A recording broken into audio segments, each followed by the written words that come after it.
아멘. 마태복음 5장 7절 말씀, 마태복음 5장 7절 말씀 함께 읽겠습니다. 마태복음 5장 7절 말씀. 긍휼히 여기는 자는 복이 있나니 그들이 긍휼히 여김을 받을 것이며. 아멘. 긍휼히 여기는 자는 복이 있다고 예수님께서 말씀하셨습니다. 긍휼이라고 하는 말은 이제 고통이나 어려움 당함을 당한 사람들, 또 슬픔 가운데 있는 사람들의 그 마음과 그 고통을 또 공감하고, 또 우리 자신을 낮춰서 우리가 할 수 있는 한 그들을 위해서 기도하거나, 혹은 또 실제적으로 도움을 주는 그런 것들을 우리가 긍휼이다 하는 것입니다. 이것은 대표적인 하나님의 성품이시죠. 하나님께서 하나님의 백성들 또는 일반 세상에 있는 믿지 아니하는 자라 할지라도 그들을 고통 가운데 있는 자들을 친히 찾아가 주셔서 위로하시고, 또 그들을 거기서 구원하시는 하나님의 은혜로운 성품을 우리가 긍휼이라고 하고, 풀어서는 우리가 이제 불쌍히 여긴다, 혹은 또 동정한다, 또 이런 말로 쓰기도 하는데, 이런 것은 이제 그 마음의 사랑과 또 그 은혜가 풍성한 그런 마음을 가리키는 것이라고 할 수가 있겠습니다. 그런 자들은 이웃과 형제들에 대해서 그렇게 하는 자들에게는 또 그런 사람이 하나님과 사람에게 긍휼히 여김을 도리어 받을 것이다라는 말씀이죠. 특별히 하나님께서 그렇게 하실 것이다라는 것입니다. 예수님께서 그렇게 하셨죠. 예수님께서는 병으로 고통당하는 사람이나 삶의 문제로 애통해하는 사람이나, 혹은 죄를 짓고 그 죄로 인해서 회개함으로 고통하는 사람들을 외면하지 않으시고, 그들 가운데 다른 사람들의 날카로운 시선과 비판하는 그런 신랄한 비방에도 불구하고 그들의 친구가 되어주셨고, 또 그들의 이웃이 되어주셨고, 그들에게 하나님의 사랑과 복음을 전해주셨던 모습을 가지고 있습니다.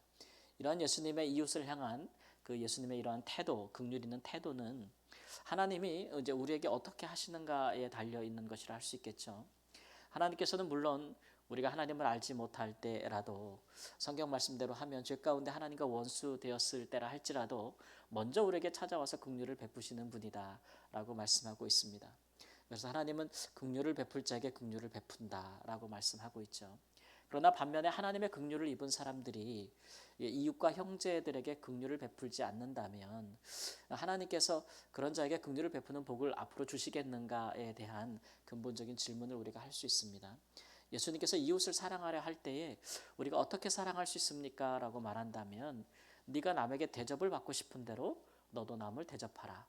섬김을 받고 싶은 대로 섬겨라, 이런 얘기죠. 우리가 어려움 가운데 있고 힘들고 또 그런 고통 가운데 있을 때에 당연히 그런 것에서 우리를 도와주고 우리와 함께 해줄 사람을 찾고, 그런 사람을 우리가 기대하고 귀히 여기지 않습니까? 그런 마음이 우리에게 있다면 또 그런 상황에 있는 사람들에게 당연히 우리가 그렇게 해야 된다는 것이죠. 그래서 이런 예수님의 말씀과 예수님의 태도, 사역 태도, 삶의 태도들은 당시에 이제 종교 지도자들과는 크게 구별되어지는 모습이었습니다. 당시에 성전과 율법을 지키고 수호한다고 하는 사람들은 흔히 말하는 이제 뭐 제사장들이나 사두개인들, 또 바리새인들은 주로 이제 사람들을 비판하거나 판단하는 그런 역할들을 했고, 또 정죄하는 그런 역할들을 했잖아요. 그러나 예수님은 이제 긍휼을 베풀고 은혜를 베푸는 일을 하셨습니다. 그래서 그 사람을 이제 살리는 것이죠. 그래서 사람들을 돕고 구원하고 베풀기보다는 비판하고 판단하고 정죄하기를 좋아하는 사람들에게 너희가 하는 비판으로 너희도 비판을 받을 것이고, 너희가 사람을 정죄하는 그것으로 너희가 정죄를 받을 것이다, 이렇게 말씀하셨거든요. 그러니까 우리가 형제나 이웃에게 가장 가까운 사람이나 아니면 가장 먼 사람들에게 우리가 행하는 마음과 태도, 그런 것들을 하나님께서 보시고 하나님께서도 우리를 그렇게 대하시겠다라는 원칙을 천명하시는 말씀이라고 볼 수가 있겠습니다. 물론 이런 하나님의 원칙은 근본적으로 우리가 하나님과 예수님을 따라서 그렇게 행할 때에, 긍휼을 베풀 때에 우리에게 복을 주시려는 까닭이다, 목적이다라는 선한 하나님의 마음이 있다는 것을 알고 있죠. 그러나 이런 하나님의 뜻을 우리가 저버리고 우리가 이웃들에 대해서 냉혹하게, 또 너무 냉정하게, 그리고 무관심하게 우리가 그렇게 긍휼이 필요한 자들에게 행한다면, 우리가 도울 능력이 있음에도 불구하고 돕지 않는다면, 우리가 용서해야 됨에도 불구하고 우리에게 진실로 사과하는 자들을 또 용서하지 않는다면, 우리가 그런 처지에 놓였을 때에 우리가 그렇게 같은 결과, 태도를 우리도 받을 수밖에 없다.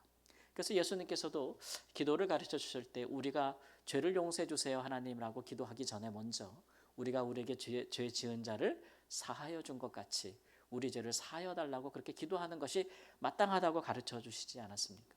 그러니까 하나님께서 우리 믿는 사람들에게 기대하시는 것은 바로 이러한 것이죠. 우리가 하나님께 무엇을 기대한다면 우리의 이웃에게 우리도 그렇게 행하라고 하는 것이죠.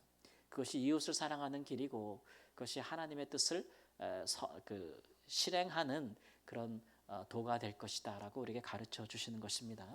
그러므로 이 아침에도 우리가 주 앞에 기도할 때에 기도하는 것에 그치지 않고 내가 하나님 내게 이런 일을 베풀어 주소서라고 기도한다면, 구한다면 내가 살면서는 우리에게 있는 사람들에게 또 우리의 도움이 필요한 사람들에게 같은 대접을 할 수 있는 그런 긍휼이 있어서 그런 우리를 보시고 하나님께서 우리에게 복과 은혜를 베풀어 주시기를 우리 주 예수님의 이름으로 축원합니다. 아멘. 기도하겠습니다. 주님, 우리의 본래 성품이 예수님의 성품에 이르지 못하여 하나님 때로 우리 자신만을 귀히 여기고 또 함께하는 가족과 형제와 이웃을 자매를 귀히 여기지 못할 때가 있는데, 하나님 주께서는 우리에게 은혜와 긍휼을 베풀어 주실 뿐 아니라 우리도 그와 같이 행하라고 말씀하셨습니다. 우리가 그같이 행하지 아니할 때에 하나님께서도 또 우리가 행함 같이 우리에게 갚으실 수 있다는 경고로서 우리로 하나님 앞에서 온전히 살게 하시니 주님의 그 뜻을 잘 깨달아 알아서 우리가 대접을 받고 싶은 대로 우리가 먼저 대접하고 섬김을 받고 싶은 대로 먼저 섬겨주며 이해하고 공감하고 도우며 용서하며 자비를 베푸는 하나님의 사람으로 살 수 있도록 도와주시옵소서. 존귀하신 예수님의 이름으로 기도합니다. 아멘.